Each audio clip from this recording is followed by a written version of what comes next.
Masa ada staples di ruang tahanan? Masa ada staples di ruang tahanan? Staples kira-kira ada di mana? Ya di kantor kan? Nah, berarti kira-kira tersangka ini diperiksa sekaligus disiksa di mana? Ya di kantor. Kantor mana? Ya kantor penegakan hukum. Oh, artinya bukan di tahanan. Bukan di ruang tahanan. Oke. Ngapain juga tahanan bawa staples ke dalam? Ya. Saya tidak bayangkan para napi Iya. di selnya punya Ya staples staples. Sekalian aja bawa mesin fotokopi saya pikir. Iya. dan bisnis kalian. Iya. Sampai segitunya Kang, penyiksaan itu dilakukan Iya. dengan menggunakan alat seperti staples itu. Iya. Mungkin ada penyidik yang bodoh gitu, yang pengetahuannya tidak ada. Jadi dia pikir semakin orang itu dikerasi, orang itu akan semakin jujur gitu. Ya. Barangkali dia beranggapan seperti itu. Nah ini kan problem kepintaran, kebodohan gitu ya, Ya. masalah kompetensi. Ya tentu saja harus diinvestigasi bahwa itu problem integritas. Loh, kalau misalnya memang ingin dipastikan ini adalah perkosaan tidak, berarti kan harus dilakukan pemeriksaan oleh pihak yang kompeten untuk itu, yaitu misalnya dokter ya, Betul. dokter forensik. Nah, dokter forensik itu harus melakukan pemeriksaan untuk membuktikan apakah ini perkosaan atau bukan. Ya. Dari berkas yang saya baca, dokter tidak sampai sejauh itu melakukan pemeriksaan. Sebatas mengatakan, oke, ada sperma, tapi sudah berhenti sampai di situ. Sehingga tidak ada kepastian apakah sperma ini akibat dari kejahatan seksual, ataukah sperma akibat aktivitas seksual mau sama mau. Ya. Berarti ada sebuah penarikan kesimpulan yang tidak lagi proporsional. Dengan pemeriksaan yang minim, langsung dibangun narasi bahwa ini adalah kejahatan seksual. Ini harus dipaksa. Ya total general itu cerminan perilakunya tidak profesional. Ada juga yang menggunakan ungkapan inilah manifestasi kesetiakawanan yang menyimpang. Wow. Yang paling parah ada satu yang menyebut sebagai kejahatan. Ada juga menyatakan Ya. gitu. Dan kejahatan tidak dilakukan oleh oknum penyidik, tapi dilakukan oleh penyidik. Saya tanya ini serius? Mereka berlima itu mantan Kapolri, mantan Polri juga. Bukan, yang jelas mereka profesional semua di bidang hukum. Ya. Mereka, saya temui mereka pada kesempatan-kesempatan yang terpisah.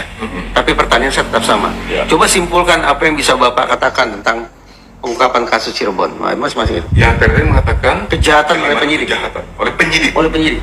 Saya tanya ini serius tidak mau pakai kata oknum? Tidak. Kenapa? Karena mereka punya surat tugas. Oh, para penyidik pasti menyangkut Ibtu Rudiana. Yang satu masih berpangkat brigadir kan? Itu dia sulitnya kan. Dia kan tidak ada di krimum. Nah, persoalannya kan dia yang sejak awal terlibat dalam penyusunan BAP kan itu kan? Ya. Dia yang bikin laporan juga. Dia membuat laporan BAP, maka dia bisa dikatakan satu di antara penyidik dimaksud tadi. Itu dia sulitnya. Maka lima tadi itu berlaku terhadap Rudiana dong kan gitu. Saya ingin mengatakan begitu, tapi persoalannya kan Rudiana tidak ada di krimum.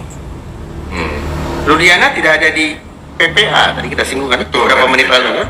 Jadi Rudiana posisinya di mana? Itu yang saya tidak tahu ini.